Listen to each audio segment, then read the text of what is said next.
শ্ৰদ্ধাৰ কচুপীত আঞ্চলিক খেলপথাৰত আজি আয়োজন কৰা ফুটবল খেলৰ ফাইনেল প্ৰতিযোগিতাত আমাৰ মাজত সভাপতিত্ব কৰা সন্মানীয় সভাপতি ডাঙৰীয়া আৰু কচুপীত অঞ্চলৰ ক্ৰীড়াপ্ৰেমী ৰাইজ দুয়োটা দলৰ মোৰ মৰমৰ খেলুৱৈসকল আৰু এই অঞ্চলৰ ৰাইজ আজি বহুদিনৰ পৰা কচুপীতৰ ৰাইজে মোক কচুপীতলৈ এই খেলপথাৰলৈ আমন্ত্ৰণ কৰি আছিলে। আজি মোৰ সৌভাগ্য আমি আহি ইয়াত এই ফাইনেল খেলখনত উপস্থিত হ'ব পাৰিলোঁ আৰু মই যি দেখিছোঁ বৰ ধুনীয়া পথাৰখন খেলপথাৰখন বৰ ধুনীয়া। আমি ইয়াতে বহুত আয়োজন কৰি থকা আয়োজকসকলে এইবাৰ এই খেলপথাৰখন আমি ভালকৈ বনাম। এই খেলপথাৰৰ মাটিটো কাৰ নামত আছে মই এইটোৱে অলপ জানিব দৰকাৰ, কাৰণ বিজিআৰ নে পিজিআৰ মাটি এইটো চৰকাৰী মাটি, কিহৰ মাটি এইটো চৰকাৰী গ্ৰেজিঙৰ মাটি, সেইটোৱে অলপ অসুবিধা। গ্ৰেজিঙৰ মাটি যিহেতু আমি এইটো গ্ৰেজিঙৰ মাটিটো আমালৈ নামকৰণ কৰিব লাগিব নহয় জানো? নামকৰণ কৰাৰ পাছত আমি এইটো চৰকাৰী অনুদান দিব পাৰিম। কিন্তু আমাৰ ইয়াত এটা মঞ্চ এটা লাগে, য'ৰ মঞ্চৰ পৰা আজি আমি ইয়াতে বহি আছো। সেইফালৰ ঘৰটো কিহৰ এইটো?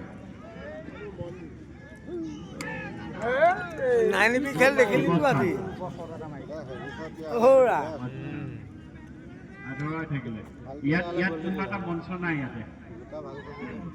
ইয়াতে মঞ্চ নাই একো।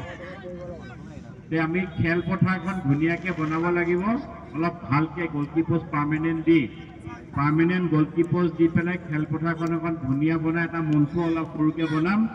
মই বিধায়ক পুঁজিৰ পৰা 5 লাখ টকা ইয়াত অনুমোদন হিচাপে আপোনালোকক ঘোষণা কৰিলোঁ। ইয়াত এখন কমিটি বনাই, তুমি মোক কমিটি এখন বনাই, আমাৰ খেল পৰিচালনা কমিটি এখন কমিটি বনাই, কমিটিয়ে কামটো কৰিব, কমিটিয়ে ধুনীয়াকৈ কৰিব। কমিটি এখন বনাই আপোনালোকে মোক দিব আৰু ইয়াত ড্ৰয়িংটো আমাৰ ইয়াৰ জেই আছে, আমাৰ পঞ্চায়তৰ জেইৰ পৰা আপোনালোকে এষ্টিমেট এটা বনাই ল'ব। এটা মঞ্চ বহিব পৰাকৈ অলপ ওখকৈ ধুনীয়াকৈ টিঙৰ মঞ্চ এটা দুইফালে গলকিপকেইটা পাৰ্মানেণ্ট এইবাৰ হয় জানো? আমি এতিয়া ইলেকশ্যনৰ শেষত আহিছোঁ, 4.5 বছৰ গ'ল নহয় জানো? সেইকাৰণে অহাবাৰ হ'লে আৰু ভালকৈ দিম, কিন্তু এইবছৰ আমি কমচে কম মঞ্চ এটা বহিব পৰাকৈ আৰু দুইটা গলকিপোষ্ট ধুনীয়াকৈ কৰাকৈ ফিল্ডখন অকণ ধুনীয়াকৈ আপোনালোকে নিৰ্মাণ কৰিব। মই 5 লাখ টকা মই মোৰ পৰা ঘোষণা কৰিলোঁ আৰু সকলো খেলুৱৈকে মই আন্তৰিক শুভেচ্ছা জনাই কচুপীতবাসী ৰাইজক, খেল আয়োজক সকলোকে ধন্যবাদ জনাই, সমিতিৰ প্ৰত্যেকজন সদস্যলৈ মোৰ আন্তৰিক শুভেচ্ছা আৰু অভিনন্দন জনাই মই মোৰ বক্তব্য ইমানতে সামৰণি মাৰিছোঁ। ধন্যবাদ।